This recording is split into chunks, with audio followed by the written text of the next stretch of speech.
Good morning. Let's try it one more time. I'm listening to you before the service starts, and there's more energy there than what you just tried. So let's try this again. Good morning. That's what I'm talking about. Good morning and welcome to the Unitarian Universalist Society of Bangor. My name is Reverend Drew Muller. I use he, him pronouns. This morning we have a very special service where we honor all the wonderful things that have been happening in our spiritual exploration program over the course of the year. We have young people, we have teachers, we have Karen Childs, our Director of Spiritual Exploration, who has done most of the work of putting this service together. And we have all sorts of props and visual aids and all sorts of stuff. So this is a really awesome service. We're glad that you are here, whether you are here in the sanctuary or whether you are joining us online on Zoom. Everybody turn and wave to folks on Zoom to know that they are welcome here too. So before we get started, I just have a few announcements here. I'll try to keep them as brief as possible. First and foremost, after the service today, we're going to ask people to go out to get a little refreshment, but come right back into the sanctuary as quickly as we can, because we're going to hold our annual meeting full of elections and recognitions, and we're also going to have unveil the survey results. So you want to hang out and find out what that survey that was kind of a difficult thing to fill out online, you get to hear about what we learned from it. So please come back into the sanctuary as quickly as you can so that we don't spend all afternoon here. We'll also be voting on whether we as a congregation want to support the Article 2 changes to the UUA bylaws that we've been talking about all year. So keep that in mind. There will be a wonderful program for young people downstairs. Karen has got a movie. Do we know what the movie is? It's going to be Walt? Wally. Wally. So for our young folks, if they don't want to hang out in the sanctuary during the annual meeting, they can go downstairs and hang out with their friends and watch Wally. Karen's also saying they've got ice cream down there. So Karen, you shouldn't have said that. I think most of us want to go down there now. All right. So that's enough of that. Speaking of General Assembly, we are still looking for, I believe, 2 more delegates.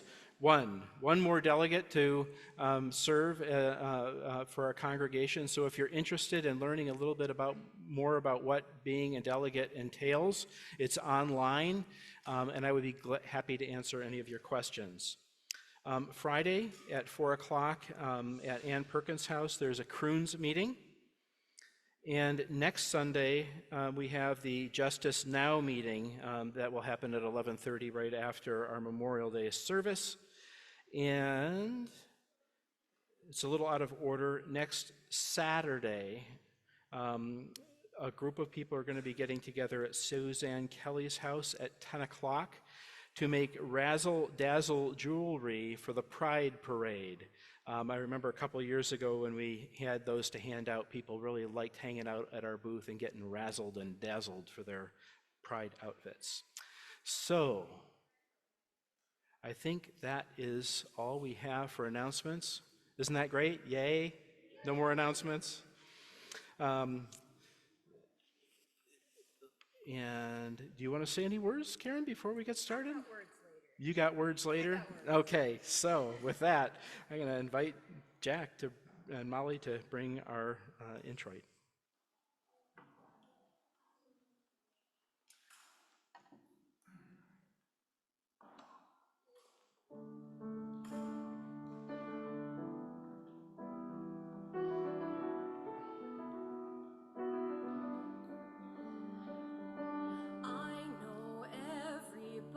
This island seems so happy on this island. Everything is by design. I know everybody on this island has a role on this island, so maybe I can roll with mine. I can lead with pride, I can make us strong. I'll be satisfied if we play along, but the voice inside sings a different song. What is wrong with me?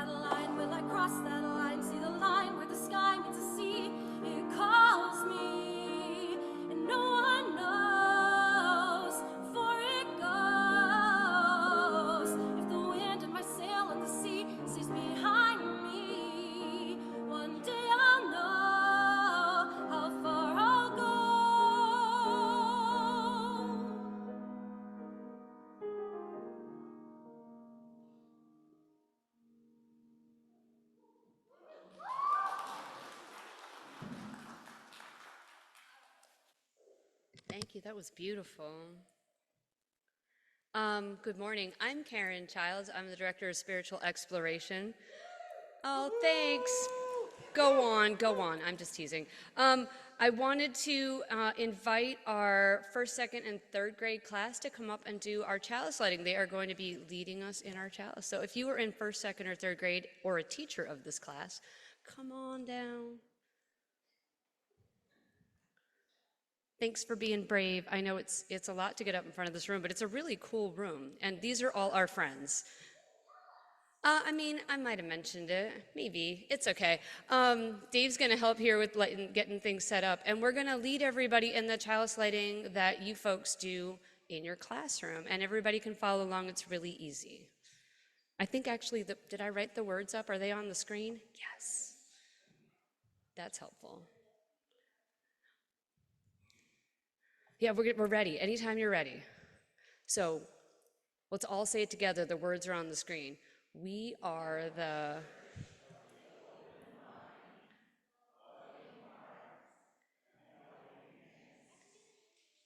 Go for it. Open mind. And then... and helping hands. Yeah. Thanks, friends.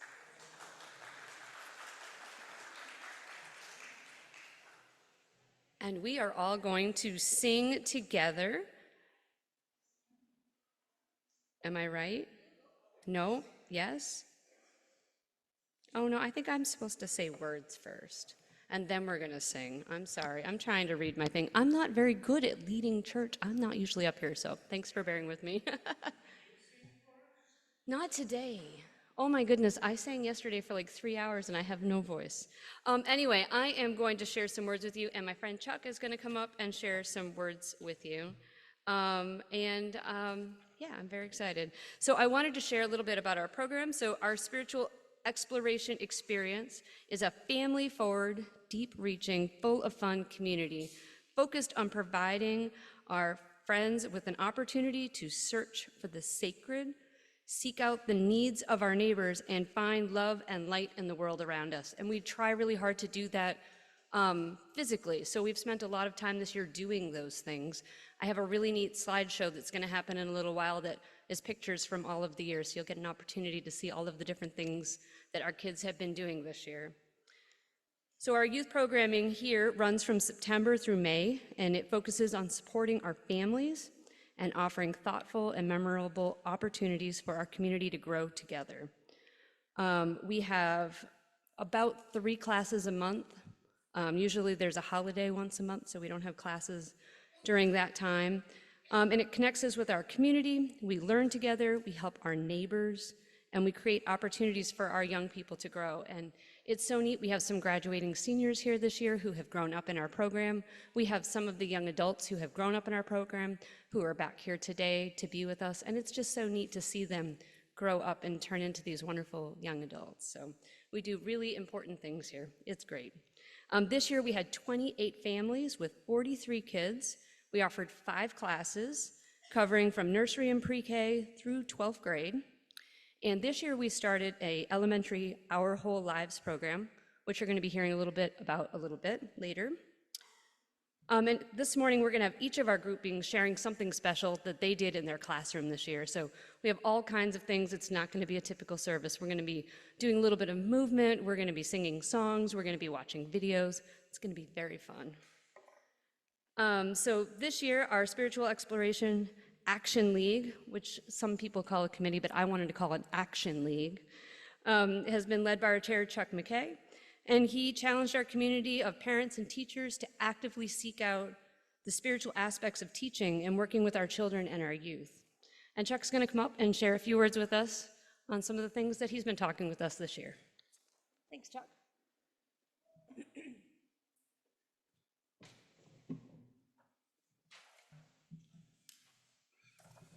Thanks, everybody. My name's Chuck, and I am chairing the Spiritual Exploration Action League. And we meet once a month to support Karen and support the mission of the SEE experience, and we're honored to do so. And I discovered these words in my brain yesterday, and it didn't feel right to keep them to myself, so here we are. I'd like to start by sharing a few lines from one of my favorite poems, The Chambered Nautilus by Oliver Wendell Holmes. Build thee more stately mansions, O my soul, as the swift seasons roll. Leave thy low-vaulted past. Let each new temple nobler than the last. Shut thee from heaven with a dome more vast, till thou at length art free, leaving thine outgrown shell by life's unresting sea. This poem has been sort of a spiritual guide for me for most of my adult life. To be aligned with spirit is to open myself to renovation, to heed my soul's call to pursue experiences, uncomfortable experiences, that shape my character into a dwelling that more and more befits the beauty of the divine connection within. My hope today is to encourage you to volunteer in our spiritual exploration program, if you're not already, or at the very least to get more excited about it. And to be honest, it feels like a little bit of a tough sell. Let's face it, UUSB is a church for adults, which happens to have a children's program. As such, it makes sense that most of the people who show up here are more or less expecting adult-oriented experiences. For example, no one questions that the children's programming adjusts itself to fit into a time window determined by what the adults are doing upstairs, and not the other way around. I wonder sometimes what would be different if we were instead a church for children, which happened to have an adult program on the side. What would it be like to center the needs of children in what we do? Would it change how we allocate resources or how we choose leadership? For some of us, UUSB is already a children's church, at least in our hearts. We show up here primarily thinking about what we'll be doing downstairs. But why do we do this? I think this question is best answered by another one of my favorite quotes from Aboriginal activist Lilla Watson. If you have come here to help me, you are wasting your time. But if you have come here because your liberation is bound up with mine, then let us work together. My soul's liberation is bound up working together with people who are marginalized and vulnerable. And especially here in Maine, children are the most ubiquitously available marginalized and vulnerable population. And children will make us uncomfortable. Even without realizing it, they smell insecurity and fear, and they test us. Innately, they press adults asking, "Can I trust you?" and "Do you really have your act together here?" And being tested like that is a good thing. My liberation is bound up in it, because fear and insecurity constrain my growth. And I feel it every time I go downstairs. What if they don't like the activity? What if someone is disruptive and I don't know how to handle it? What if it goes way faster than I thought and I have to figure out how to fill time? Ultimately, all these fears center around one theme. What if I don't have all the control? And if I allow those fears too much space, then I feel this pit in my stomach, and things start to feel awkward and artificial, and I don't want to be there. And it happens to all of us. And when it does, we hope we can hide it, but deep down we know we really can't. And suddenly we're the ones feeling vulnerable. There's a beautiful paradox in working with kids. We know that kids who are not treated kindly become adults who perpetuate injustice. And that feels very serious responsibility. But the most important form of kindness we can offer kids is fun. They thirst for it. It's how they learn to feel their own value. It's how they feel safe. So as an adult, if I'm having fun and keeping my sense of humor, I can offer safety and enrichment. And just as importantly, if I'm relaxed and having fun, I can accept my mistakes and maybe even embrace the lessons available from them. Almost done.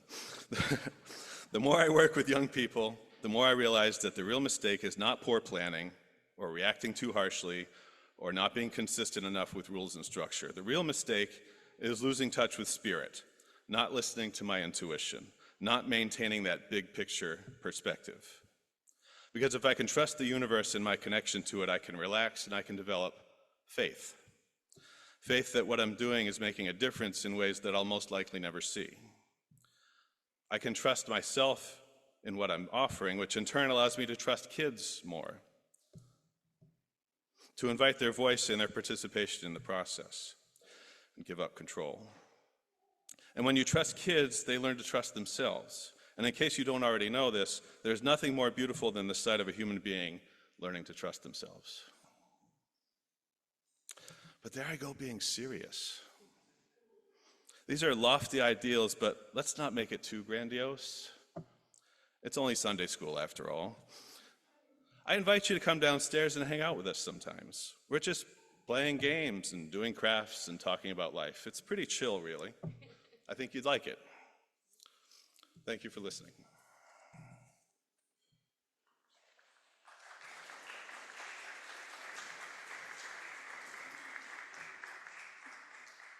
Thank you so much, Chuck. Lots of things to think about. We do really serious and important and fun work with our children. Thank you for all of our teachers who have participated in that. We're going to sing a song together if you'd like to rise in body or spirit. The words are up here. It's one of my favorites, Blue Boat Home.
My favorite. So wonderful. Thank you for singing with us. I would like to, we're going to be doing the story for all ages, and I would love to invite all of our young people and young at heart to come on down to the rung. Are you a young person? If you're a young person and you feel young, come on down. We're going to read a story. Laura is going to read a story. This is one of the stories from our pre-K K program. We're just getting a microphone. Thank you, Laura.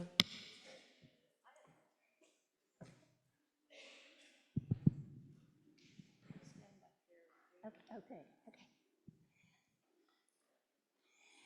Hi, everybody. My name is Laura, and I'm one of the teachers for the nursery pre-K K class, along with Maureen and Connie is here somewhere, I think. There she is. And we had a lovely group, really of a bunch of different littles. None of them are here today, though. So we're going to need your help, and Maureen will lead you. A big part of what we do is storybooks, and we've been lucky enough to add a number of more diverse books to our rainbow curriculum, and especially ones with beautiful illustrations, which we're really looking for more diverse and representational images, because that's so important developmentally at this age. So I'm going to share a book of one of ours that we used this year. I think it's on the screen, but it's called I Promise.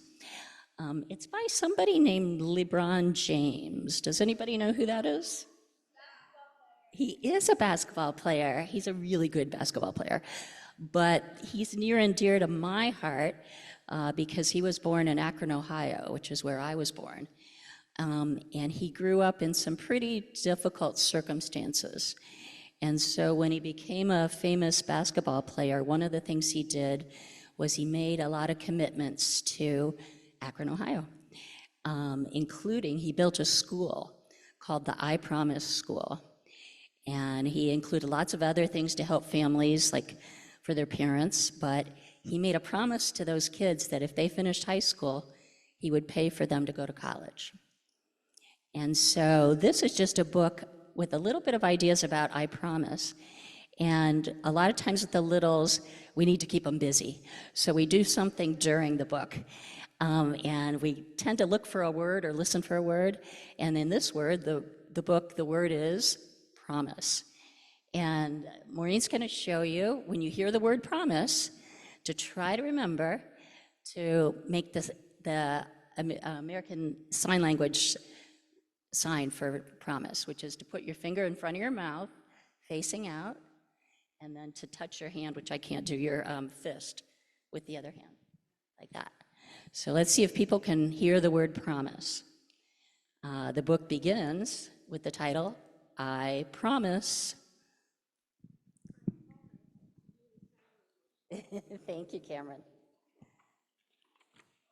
Maybe. It might be up there. I don't know if I read it that far, though. Oh, yeah, that'd be great.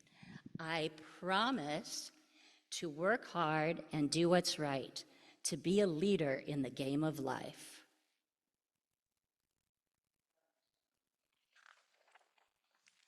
I promise to go to school and read as much as I can, to follow the rules and respect the game plan.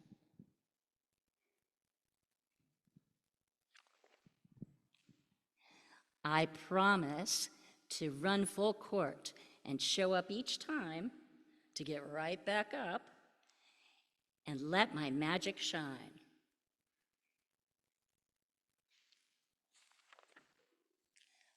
I promise to be open and try new things and enjoy the happy that change can bring.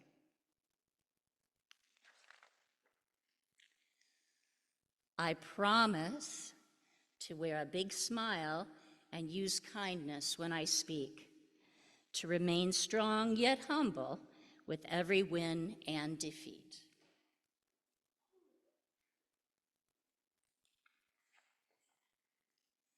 I promise to ask for help whenever I need it, to reach for my star even when I can't see it.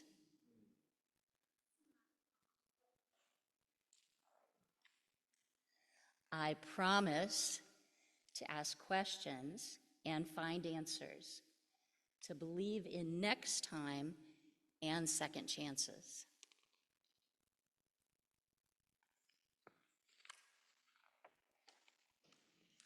I promise to use my voice and stand up for what's right, and when things get tough, to keep up the fight.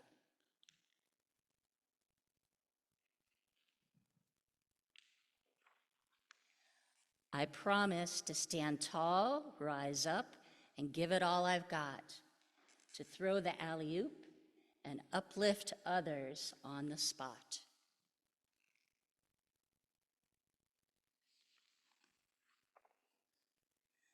I I promise to respect my elders and peers the same, to leave new places better than I came.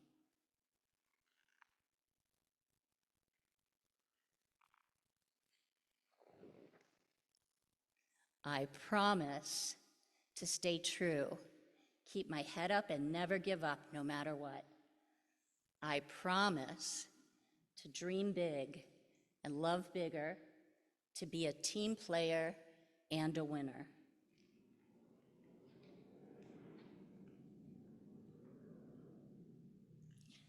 I promise to cross bridges and break down walls, to rise with the sun and learn from the falls.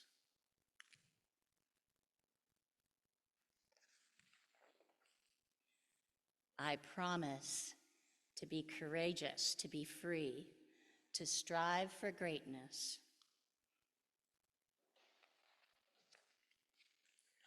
I promise to be me.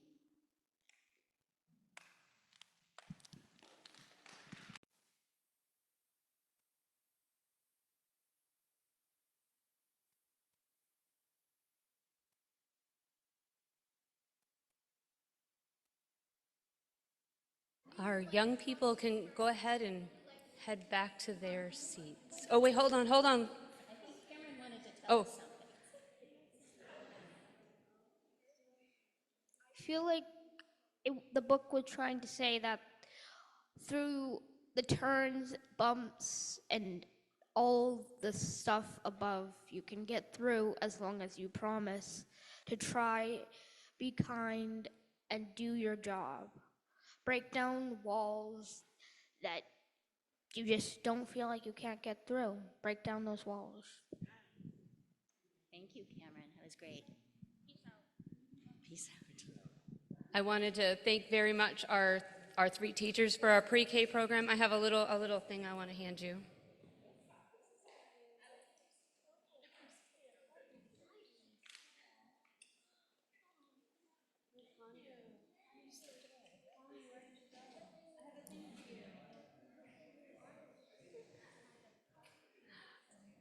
Our next class that is going to come up and share a little bit is our youngers class, which is our, Connie, you can come on up. I just want to hand you this.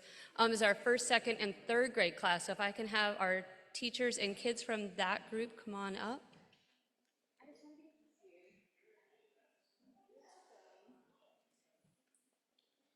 You guys can use this microphone.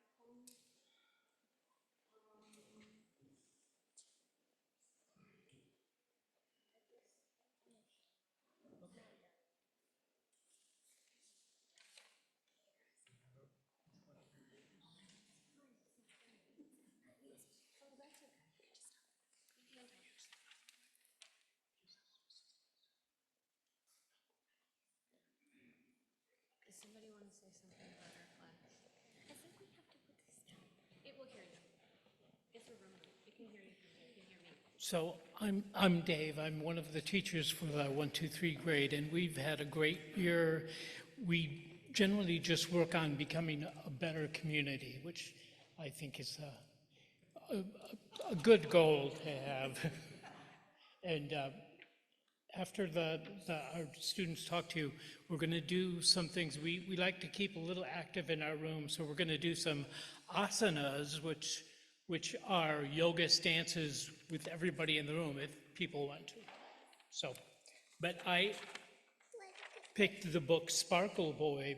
This is a really fun book. True. Yeah, and the end of it is really good. It doesn't end like everyone doesn't realize finally that they're wrong and what they're thinking. It just goes on, which is kind of like life. Okay, I've said enough. Somebody stop me. So we asked some of the kids to pick a book that they thought we could put the cover of it on our door and it would help represent our classroom, kind of what we were all about. We also asked them to look and see what their favorite book was. So they're going to share with you what they chose and tell you a little bit about that.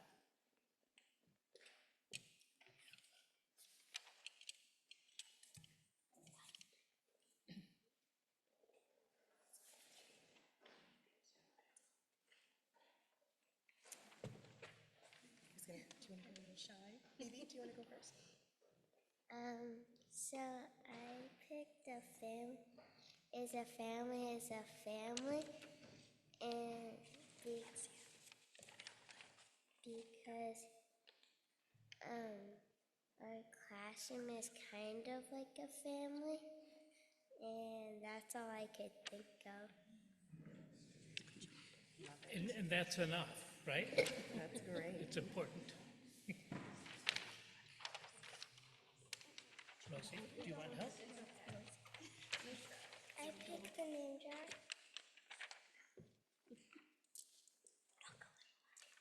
I picked the name jar because it talks about how you can accept yourself, even if you feel a little different. Another great story. The person in the story comes from Korea, I think, to America. So, And I picked my favorite book as well, which is The Push. It's about a group of kids, but two boys, one who happens to be in a wheelchair, who is not the focus of everybody else to choose to play with, and so one kid goes and does his best to become his friend, and I thought it was just a really great story that we all kind of enjoyed. I chose different is awesome because everyone's different, and I really like that. And I chose The Girl Who Bought in Pictures. It's the Temple Grandin story, for anybody who knows who that is, all about how she struggled, her amazing mother who fought for her, and how she became and revolutionized the beef industry to be more kind, and understood she had strengths, and she understood how cows thought and felt more than humans, and then she was able to turn that into a life, which was fantastic.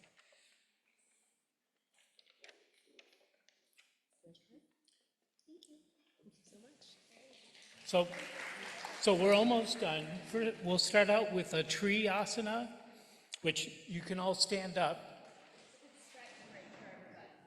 Just to start straight. So a tree asana is we have our hands over our head, and it's a balance asana, so you want to look at somebody who's not moving and then lift up one of your legs. You want to support it on your lower or upper thigh, not on your knee, I guess.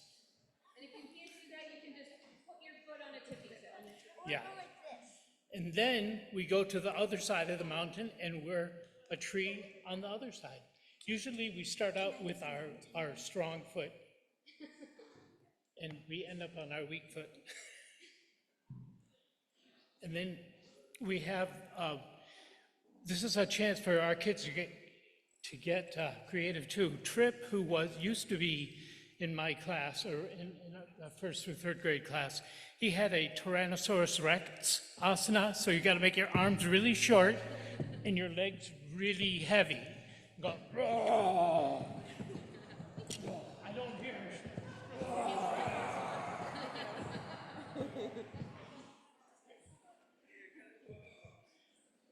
Did you have one, Rosie? Asana that you did? No, okay. Okay. Okay, and Alex thought of a butterfly? So you go like this, and then you sway.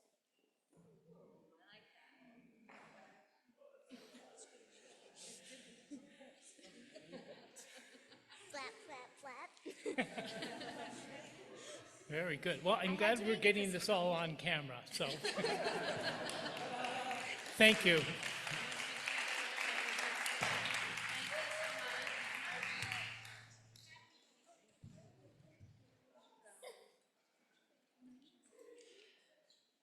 Anywhere you like it.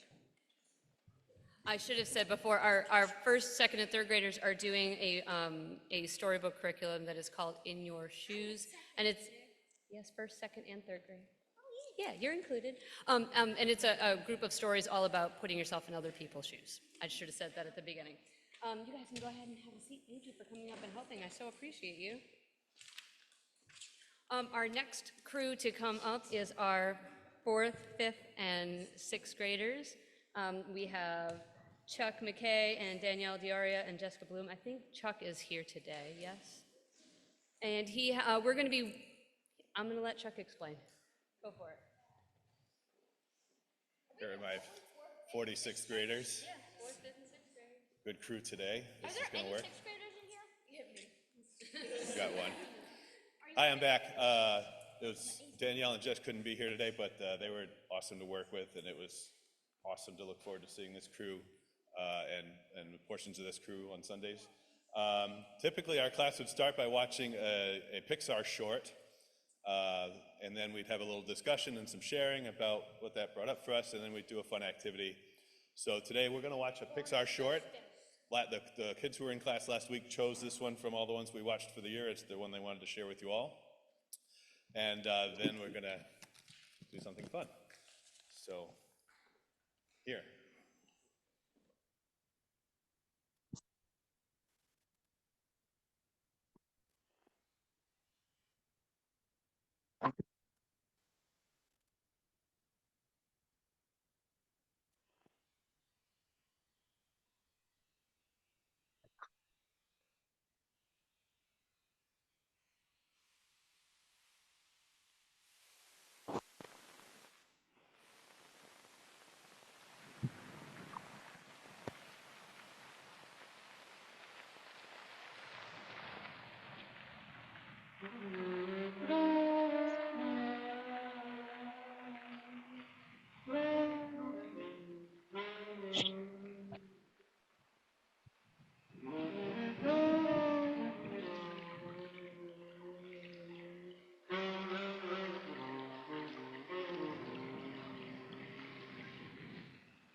So as you can tell, it's like one of the way back Pixar, one of the original Pixar cartoons from the mid-'80s, which is pretty cool.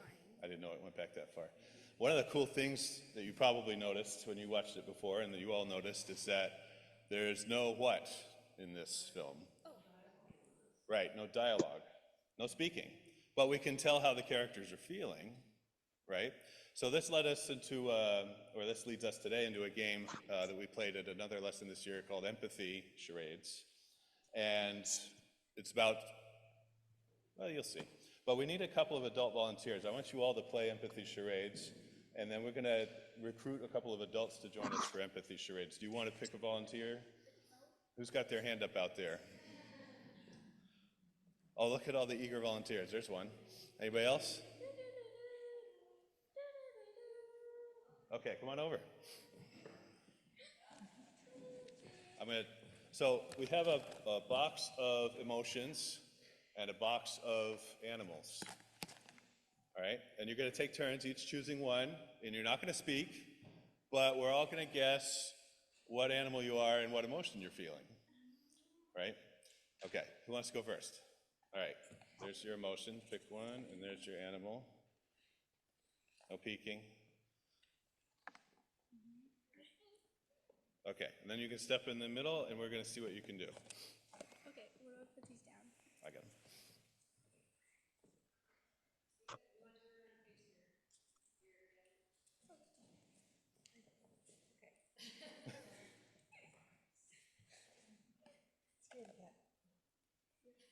Okay, we have a scared. Scaredy cat. A scaredy cat, okay, I want good. to go next. All right, Cameron's next. Put it back, mix them up, This one. okay?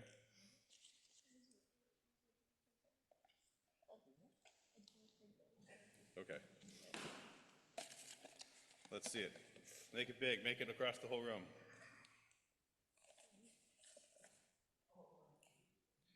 Oh, I heard a guess, monkey. Yeah, how's this monkey feeling? Hungry. It was hungry, but I heard somebody else say it. Happy, yes. Who's not a happy monkey when they have a banana, right? It's joyful, job, but close enough. Close enough. Close enough. All right, next.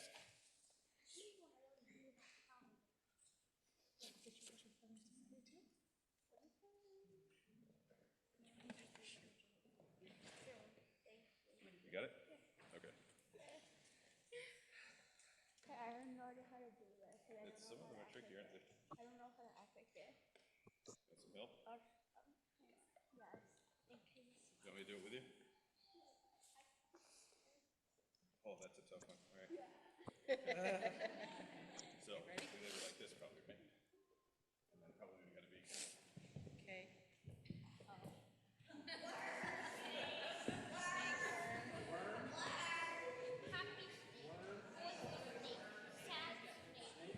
A depressed worm. Wiggle worm? Sad snake, depressed snake, hungry snake. It's hard to tell how the snake's feeling, isn't it? I'm just every emotion in the book. Yeah, snakes have a wide range of emotions. We were a scared snake. Scared snake. But trying to run away when you're a scared snake and you don't actually have the equipment. All right, who wants to have time for an adult? All right, we got time for one more. Seriously? Oh, we did the, no, pick new ones. Take it home. Yeah. Okay, cool. All right. I was gonna get a joyful snake, and it was Yeah, gonna look yeah. just like the other one.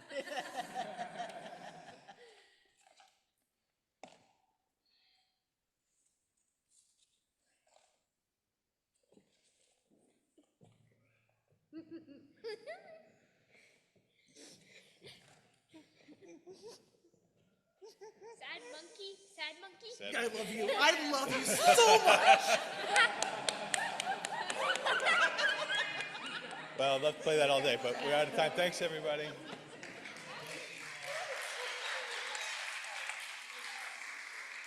That was fun. I was having so much fun, having fun with all of our friends. I forgot we have to do a couple of church things, so we're going to start doing the offering.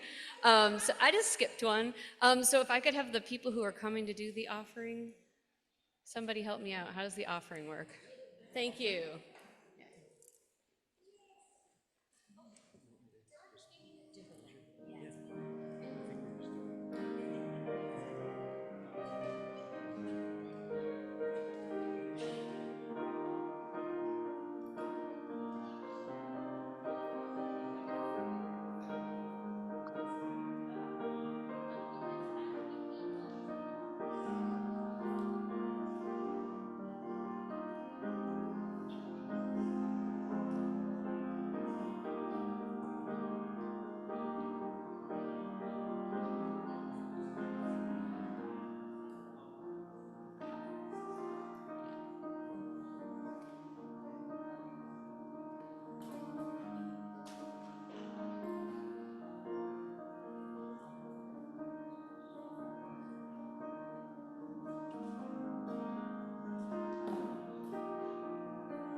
It is with gratitude that we receive this morning offertory to support this beloved community and to help Partners for Peace, a group that works with people who are experiencing domestic violence so that they have the support and the love and care that they need to carry on.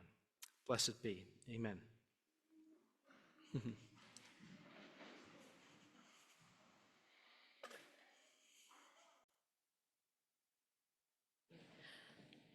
Next, we're going to be talking a little bit about our brand new to us elementary, Our Whole Lives. We call it OWL program. And take it away, guys.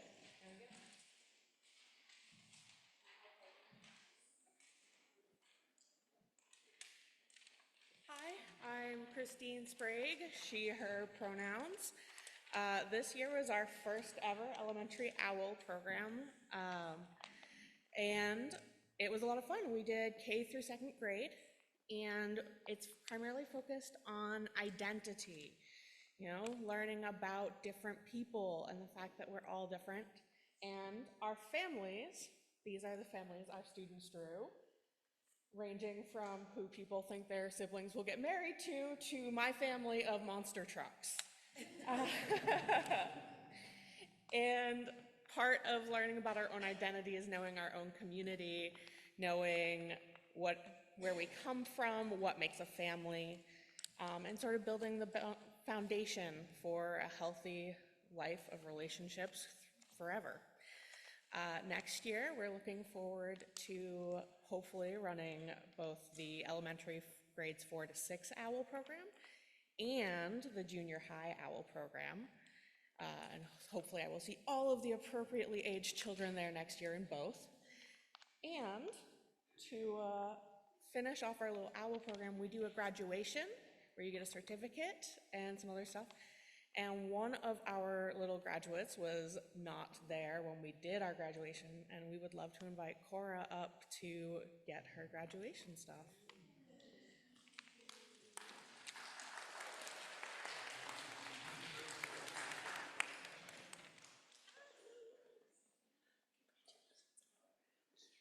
So, Cora, congratulations on completing Our Whole Lives and your journal and some fun owl post-its and your very own owl to take with you to remember forever. Can I have a high five for finishing owl? Awesome. Thank you.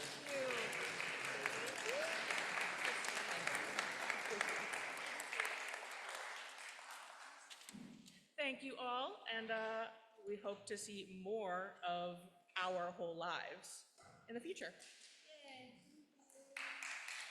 So exciting. We are going to hear some special music from Molly and Jack.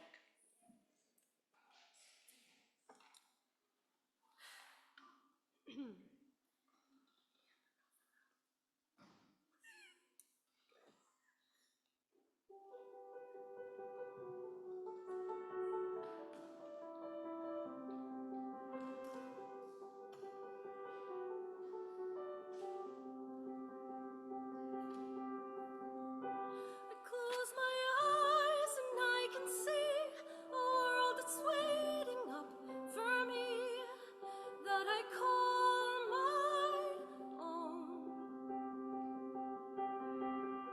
Through the dark, through the door, through where no one's been before, and it feels like home.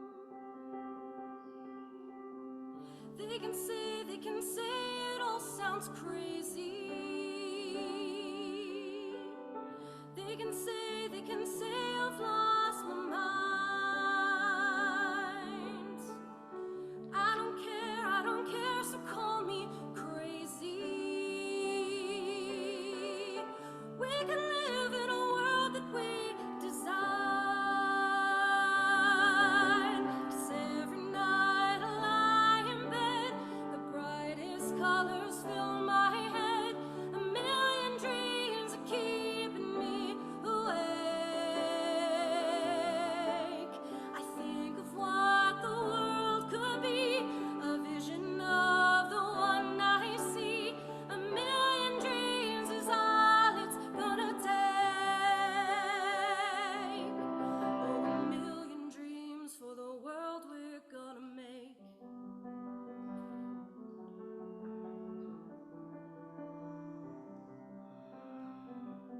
There's a house we can build.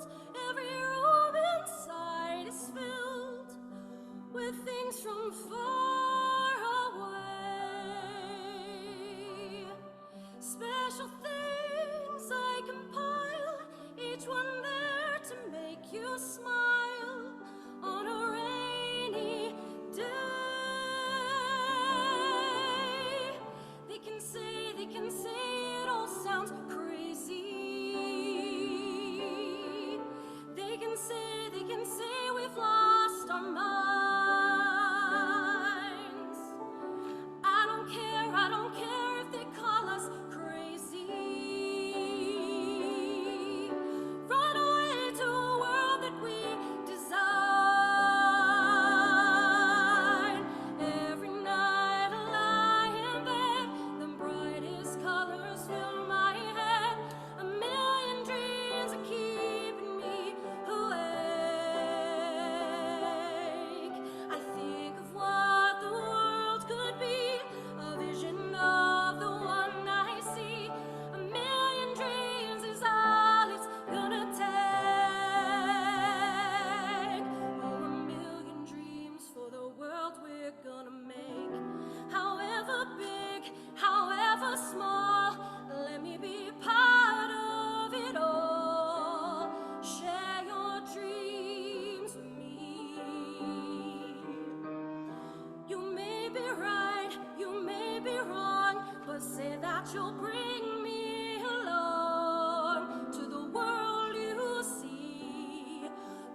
Thank you so much. That was lovely. Next up, we have our 7th and 8th grade class, our junior high class. If we can have that crew come on down.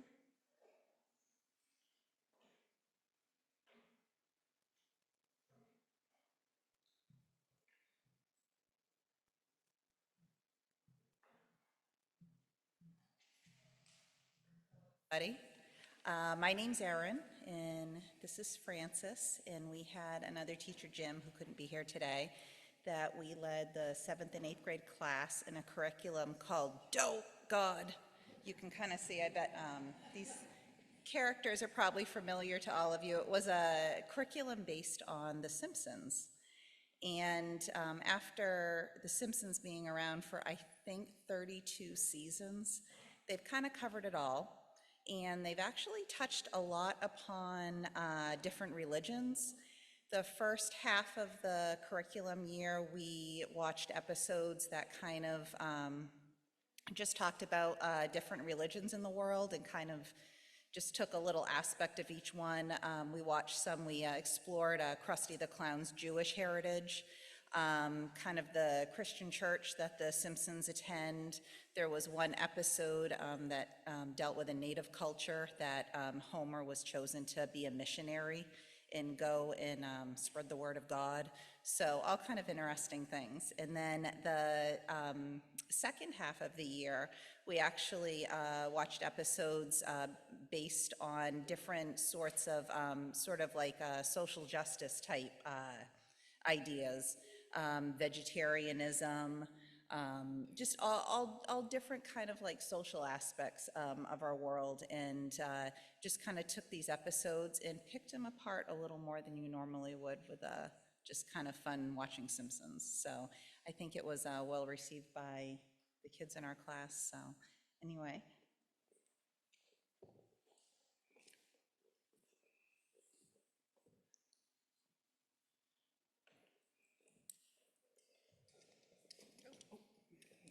So, so we had a discussion in our class last week, and I think what we came up with was we asked the kids. We said, "Well, what do you think was the most? What were the most memorable episodes that or what were your favorites from the year?"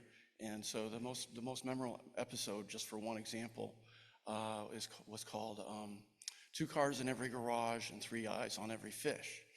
And so the story goes that Lisa and Bart are both fishing, and they catch a fish with three eyes, which is very unusual. And so the governor, Bailey, says, well, we need to have an investigation of the nuclear power plant. And they discover all these violations at the nuclear power plant where Homer works. So Mr. Burns, the unsavory owner of the nuclear power plant, is suggested to him again by Homer, says, Mr. Burns, you should run for governor.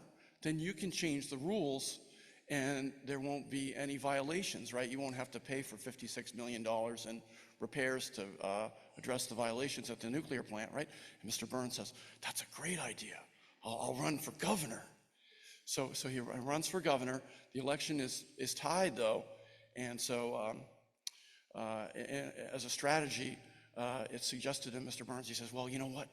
You should have dinner at an average family's home. Then you'll appeal to middle-class voters or whatever, right?" So he's like, "Okay." So he's like, "Well, who would be perfect?" So he ends up having dinner at the Simpsons' house. Well, Marge, unbeknownst to Mr. Burns, prepares as the dinner. The three-eyed fish is going to be the main course. So Mr. Burns, takes his first bite of the three-eyed fish, and he tries to pretend he's not bothered by it, but he can't do it. He can't eat the three-eyed fish. So he spits out his first bite, and by the time that happens, it's instantaneously. The press has the picture of him, and the press is gone, and Governor Bailey wins the election. But the kids thought that was a memorable episode. And I just want to add that my favorite line at the end was Marge looks at Lisa and says, "Lisa, never underestimate your mother." So she had that up her sleeve.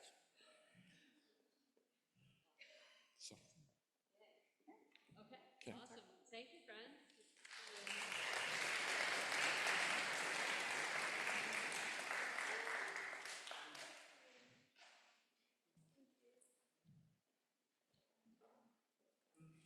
I know we don't have lots and lots and lots of our kids here this morning because we have a lot of sports that happen at this time of the year, but this is actually one of our biggest classes. Our 7th and 8th grade class often had like 8 or 9 kids and had to go find more chairs, so it's really cool. So thank you so much. And our final presentation is going to be from our 9th through 12th grade class. And we have a fun little activity to do with them, and then we're going to be moving on to our bridging section.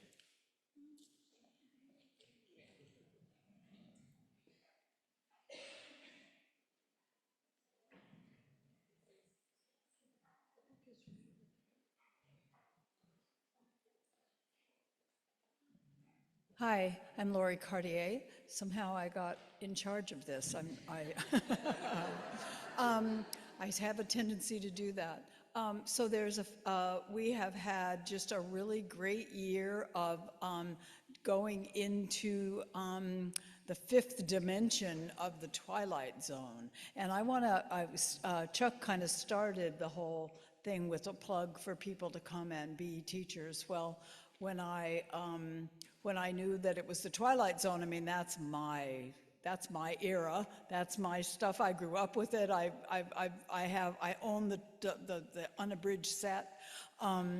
And I thought, whoa, I could do that. And then it wasn't quite as scary to work with high school kids as it was to work with younger kids.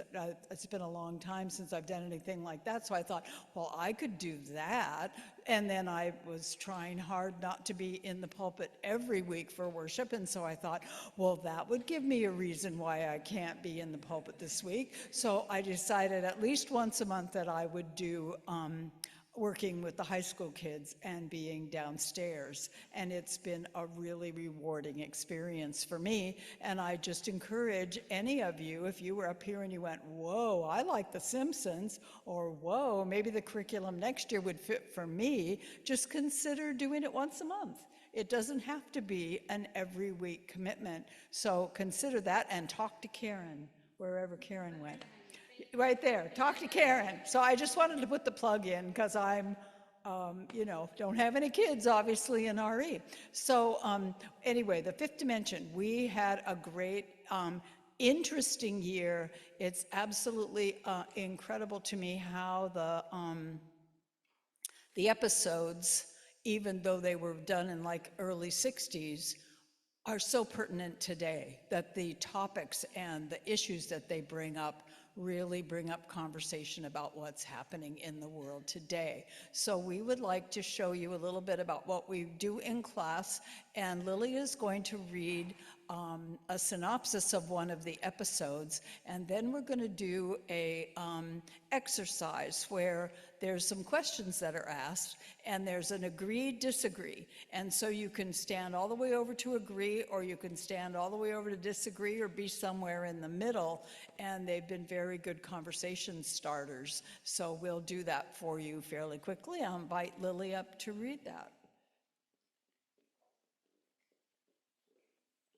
Hi, I'm Lily. So this is the synopsis for The Howling Man, which is Season 2, Episode 5.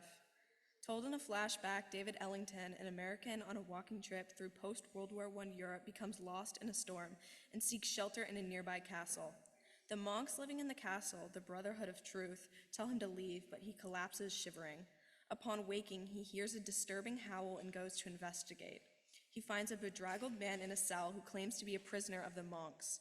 Ellington is seen talking to the prisoner and is taken to meet with the group's leader, Brother Jerome.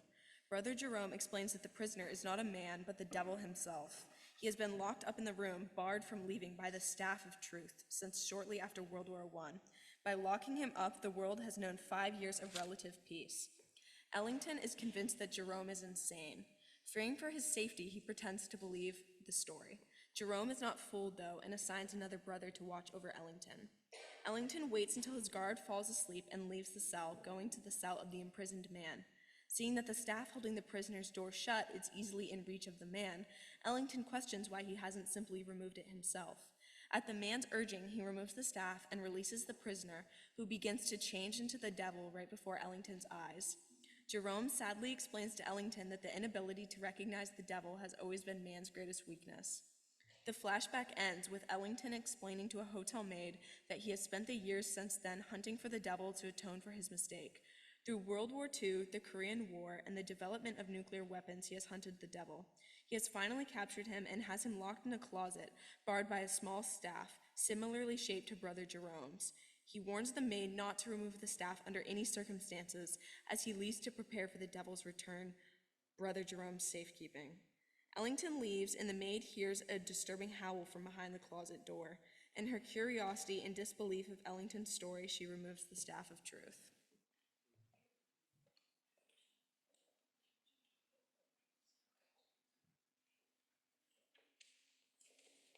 Okay, so we'll have one sign on this side of the sanctuary and the other sign on the other side. And so we have agree and disagree. And let's see here. So we call this exercise zone to zone. And it's a continuum from agree on this side to disagree on this side. And so folks are invited to participate as you might be interested in doing so. When I read a statement, think about where you fall, if you agree with the statement strongly to disagreeing with it strongly, and where you fall in between. So the statement is evil exists. And where people can rise up and come and get on where in the sanctuary you fall. Evil exists. Agree over here, disagree over here. And this would be like where you're kind of in the middle of the road. This one's easy. Yeah. You like this one? Yes. Some of them you might. Okay, thank you. The next statement is good is stronger than evil. Good is stronger than evil. Where do you fall? Strongly agree to strongly disagree. Okay.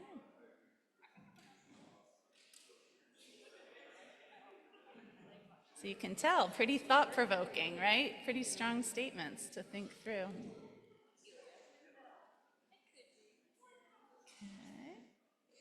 All right, I see people really thinking, really kind of thinking deeply about it. The next one is evil can be recognized. If you remember from the episode, that was one of the things that was tricky for the people involved. Evil can be recognized. We'll do one more? Okay. All right, thanks everyone for really participating. Okay, and the last one we'll think about, we'll consider is war is evil.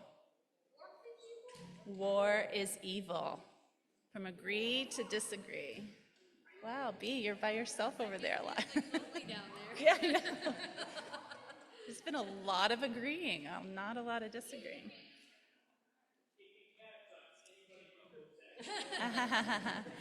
All right, thanks everyone. I appreciate you participating.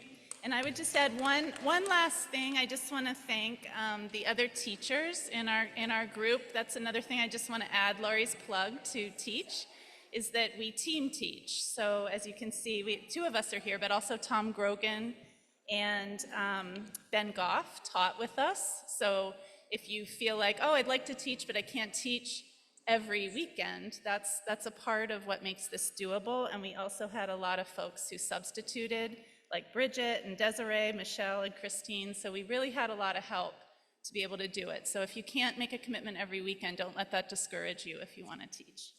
Thanks.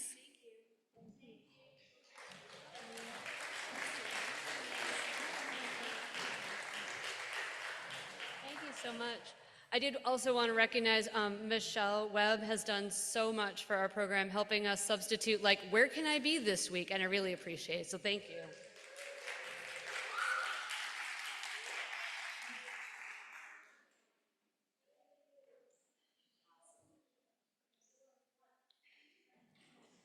Thank you. This has been a really fun and exciting morning, and I appreciate everyone coming and being patient and listening and being part of our programming.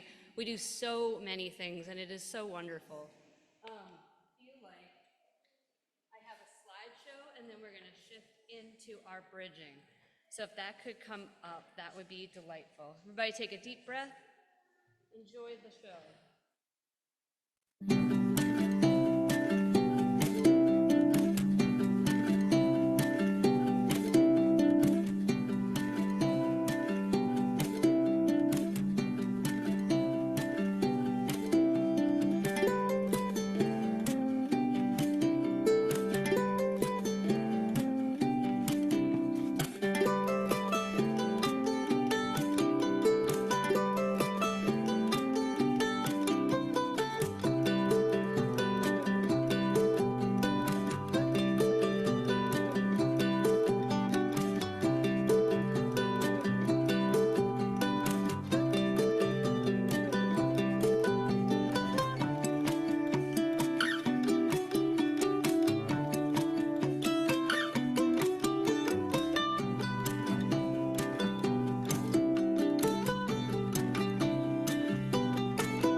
It has been a really fun year. I'm going to post that online so that people can see it closer. I know it was kind of far away, but I'll put that up this afternoon so people can see it on their screens.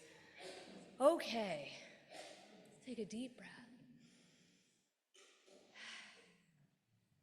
This morning, we want to honor our graduating seniors, and we're going to invite them to come up. We have 4.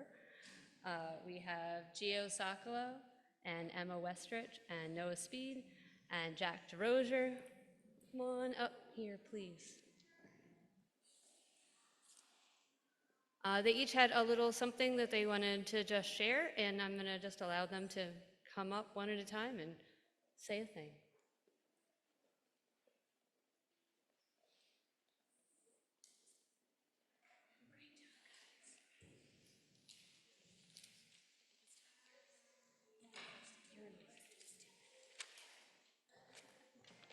Hi, I'm Emma. So I've never really felt connected to any religion, just like my entire life. I was very adamant from a young age that God and like all of that was just not for me. So coming to church after developing these ideas, I was a bit skeptical, especially as a queer person. But I realized the truth about here is that I can have all these beliefs here and not be shamed for them. And if anything, it's encouraged to have my own opinions. And being gay was never an issue here and was almost kind of expected. The first person I came out to was at Ferry Beach, and her response was pretty much, "Yeah, girl, we know." And so for me, church has never really been a church before, but somewhere I'm accepted in a place where I've met some of my greatest friends, like Rose and B up there. And to end, some words from the great Miss Beyonce. $16, working all day, ain't got time to waste, I got art to make, I got love to create, and on this holy night, they won't dim my light all these years I fight. Thank you.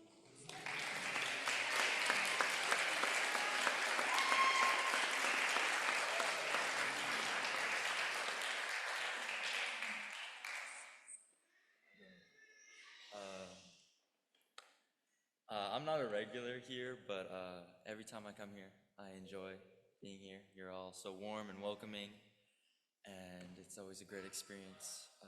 I think my favorite memory was when we went on the tours with Crossing Paths and seeing all the different religions and seeing how they saw life and the way of life in a different light. I also personally want to thank Reverend Drew for helping guide me through my high school career and teen life, which is sometimes very hard. And I want to share about what I'm going to do in the future and kind of my goals in life. Next year I'm going to be doing ballet, and I'm excited to pursue that. I have the opportunity to do it professionally, and I'm excited for that. So really, that's all I have to say. So thank you.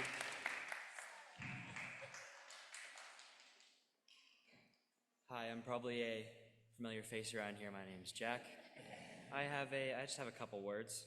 I just wanted to say that I'm not a member here, but you've all made me feel very, very welcome and supported, and I've loved playing for you all these past 2 years, and I'm going to miss it here next year. I will be attending St. Anselm College, majoring in music and biology. So thank you all.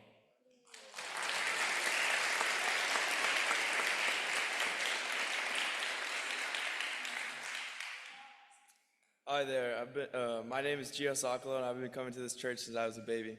I've made a lot of friends here in the RE classes, and I've learned things that I didn't learn in regular school, like about social justice, different faiths and religions, respecting values, and respecting people who are much different from me. Helping out with youth group at bean suppers and in food drives opened my eyes to people with challenges I didn't face. Volunteering at Solidarity Harvest with everyone was fun, and it felt good to be a part of helping out the community.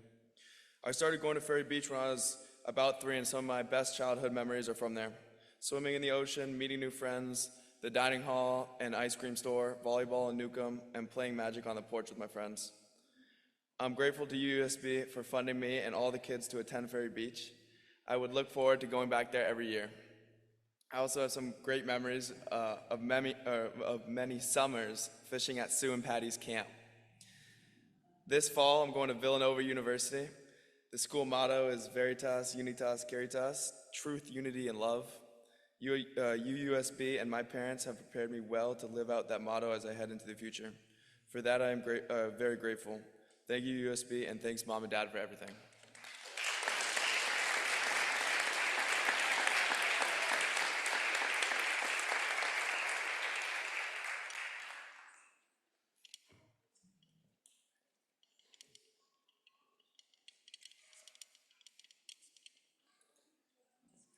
I'm going to invite Reverend Drew to come up, and we're going to do this together. Yeah, I think we'll try and use just one microphone so it's a little bit easier to do.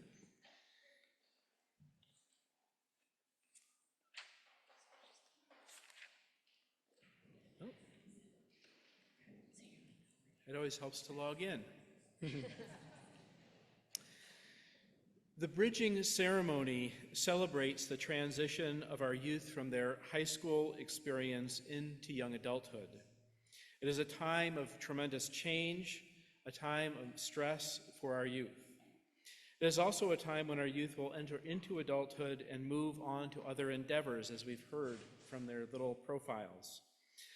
This means that they will be possibly leaving our congregation, at least temporarily, as they move on to new phases in life, moving on to higher education, new relationships, and new communities. The bridging ceremony is a rite of passage that welcomes these bright and energetic people. I need to do this. I want to talk to you guys. This bridging ceremony is a rite of passage that welcomes these bright and energetic people into the rewards and the responsibilities of adult life. The bridge has 2 sides. This is our bridge of many colors. One is childhood and adolescence, where they have become leaders and role models for their younger friends and acquaintances. The other side is a little less familiar. It's a vast frontier of the unknown, full of boundaries and opportunities and new challenges. We, the adult community of this congregation, stand on this side of the Rainbow Bridge. We stand here with open arms, waiting to welcome our emerging adults. Our minds are open and willing to learn from them. We want to make space for their contributions and support them in our shared life together as adults. So we have a few presentations to give you before you walk across the bridge of many colors. The first one,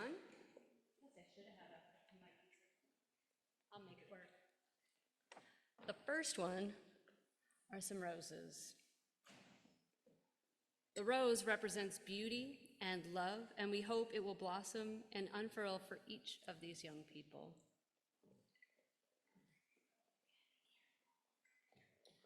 It is a tradition in our congregation to bless babies with dethorned roses. Now, as we welcome you as young adults, we bless you again, but this time with a rose that has thorns, just as the world that you are now entering has thorns. We know that we cannot protect you from those thorns any longer, but we are confident that you are ready to face life's challenges as it is, the beauty and the blossoms and the bite of the thorns.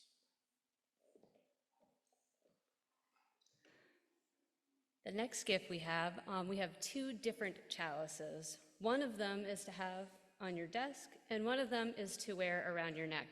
I have the ones here. I have them in my hand so they don't tangle.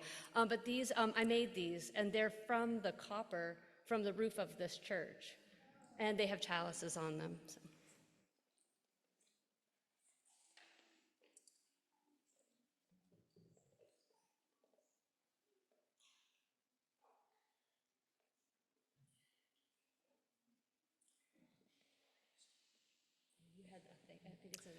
The chalice is a symbol of our community and our faith. Today we also will gift you with your own individual little chalices that you can take home and put on your altar or whatever sacred space you have. May it be a reminder of that which it embodies, the light of reason, the warmth of community, and the flame of hope and connection.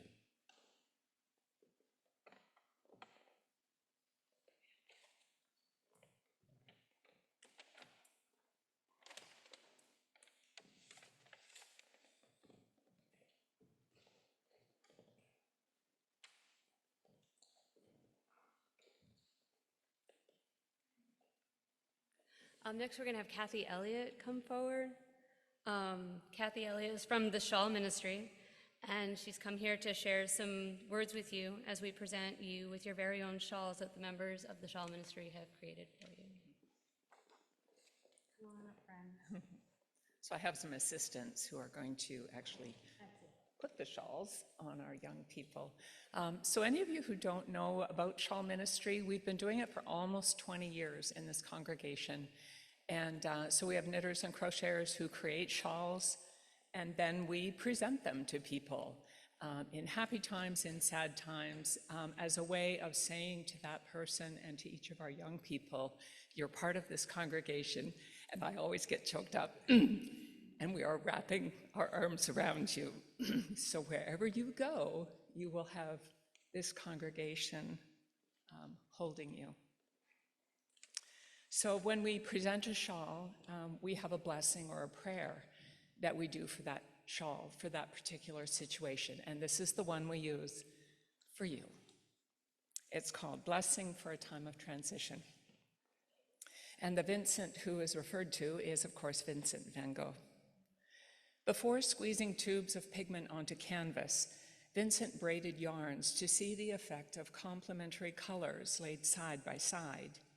He kept his wools in a box stored beneath his bed, pulled it out and opened it nights before his small fire, yellow gold kindling the blue midnight.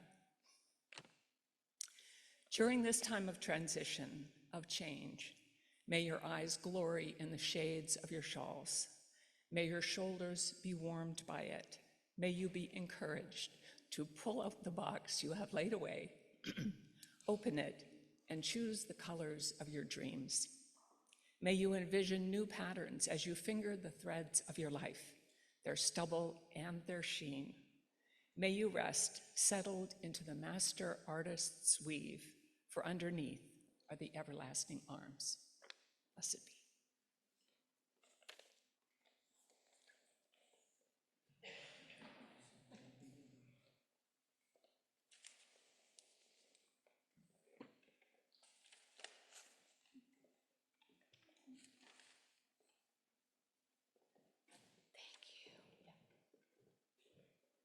So typically, our young adult grouping is somewhere between 18 and 34, but I feel like that's very flexible. If you feel like you are a young person or young at heart, could you please come on over here and join these wonderful young adults of our community as we guide our new young adults into this wonderful space.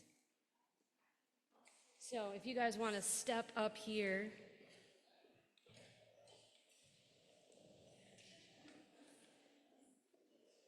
Yay. These lovely people have some words to share with you. Speak loudly together. Let's be together. Let's try new things. Let's succeed and fail and learn together. Your task is simply to bring yourselves, bring your hopes, your dreams, and your needs, and we welcome you with radical hospitality. You guys can make your way across the bridge of many colors.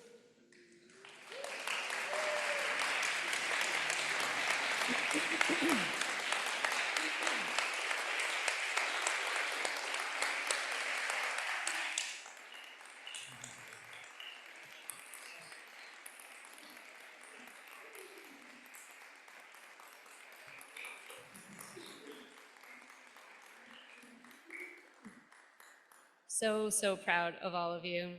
I wanted to just share this poem with you all, and then Drew has some final words. This poem is by Jean M. Olson. Go boldly. May you be brave enough to expose your aching woundedness and reveal your vulnerability. May you speak your deepest truths, knowing that they will change as you do. May you sing the music within you, composing your own melody, playing your songs with all your heart. May you draw, paint, sculpt, sew, dance, I added that, showing the world your vision. May you write letters, poetry, biography, slogans, graffiti, the great novel, laying bare your words to love and to hate. May you love even though your heart breaks again and again. And until the end of your days, may your life be filled with possibilities and courage. See if this is, can we turn this on? I guess not.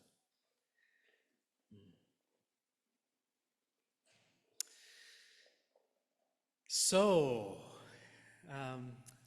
you have been part of our community for quite a while, and we're talking a lot about the wonderful ways that you have, I don't know if you all recognize the ways that you have contributed to our community and the way that you have interacted with us on different levels in the classes, with your teachers, on Sunday mornings, a time for all ages, and all these different ways that you have been a part of this community.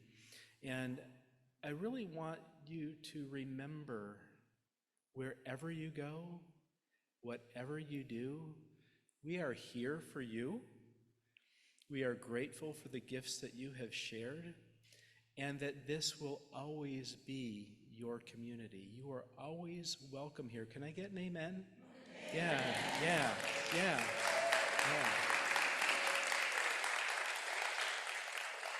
So whatever life happens, whatever unfolds for you, know that you always have got people here who know you and love you and believe in you and are going to be excited about all the things that you accomplish, and also are here to mourn and hold and provide a safe space for you in times when things might not go quite as you would like them to be. So congratulations. We love you, and we are excited about seeing what comes next. Blessed be.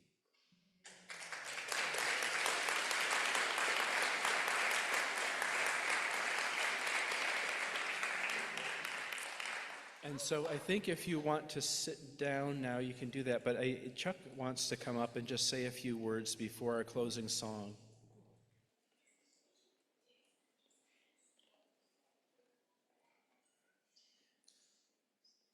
Just want to take a moment to acknowledge that all of the pretty awesome experiences and memories and enrichment that we've talked about and expressed gratitude for today would not be possible without the passion and relentless positivity and energy and creativity of one person in particular. So I hope you all will join me in giving an ovation to Karen.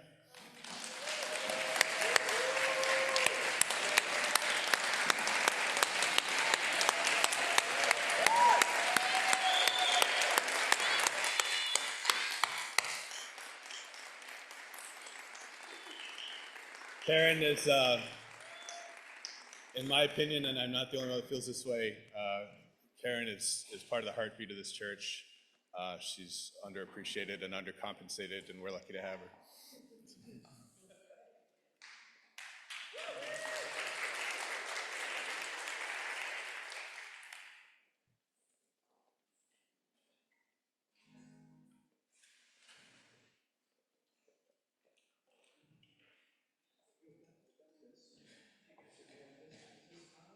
Got the sound on, and let's get the microphone on.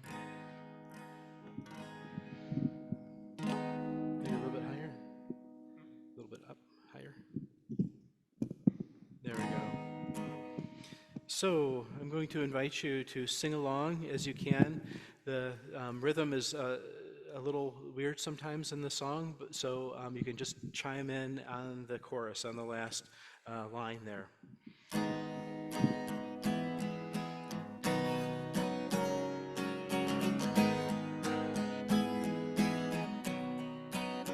I hope you never lose your sense of wonder.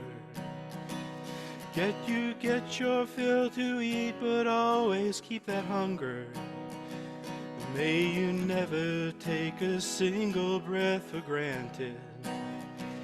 God forbid love ever leave you empty-handed.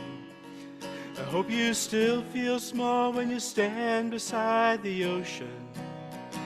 Whenever one door closes, I hope one more opens.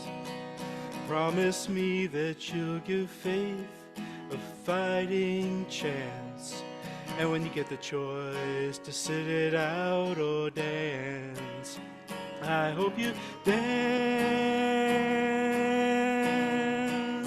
I hope you dance. I hope you dance. I hope you dance. I hope you never fear the mountains in the distance. Never settle for the path of least resistance. Living might mean taking chances, but they're worth taking. Living might be a mistake, but it's worth making. Don't let some hell-bent heart ever leave you bitter. When you come close to selling out, reconsider. Give the heavens above more than a passing glance. And when you get the choice to sit it out or dance, I hope you dance. I hope you dance. I hope you dance.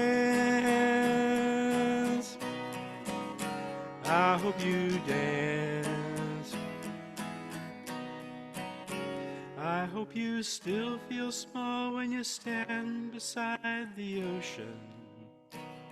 Whenever one door closes, I hope one more opens. Promise me that you'll give faith a fighting chance. And when you get the choice to sit it out or dance, I hope you dance. I hope you dance. I hope you dance. I hope you dance.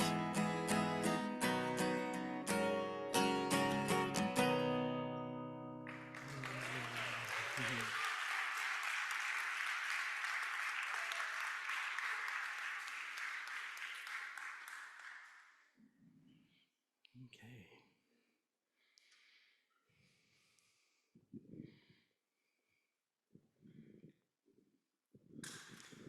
So as we extinguish our Unitarian Universalist chalice flame, symbol of faith, hope, love, connection, not just up here in the sanctuary on Sunday mornings, but also downstairs and throughout our whole lives as a congregation.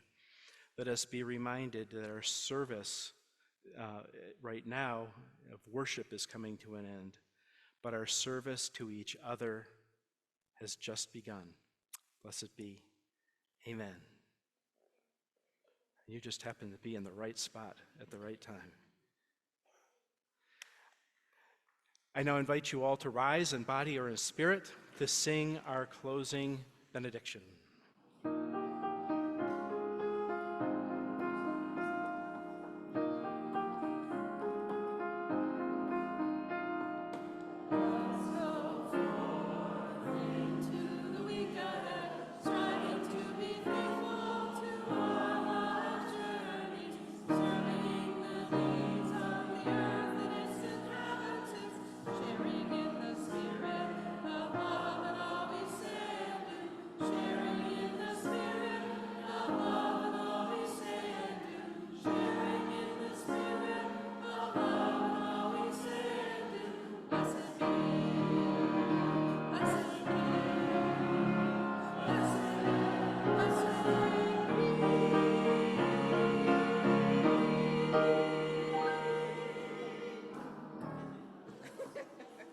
So just a reminder that we're going to have the annual meeting probably in about 10 or 15 minutes.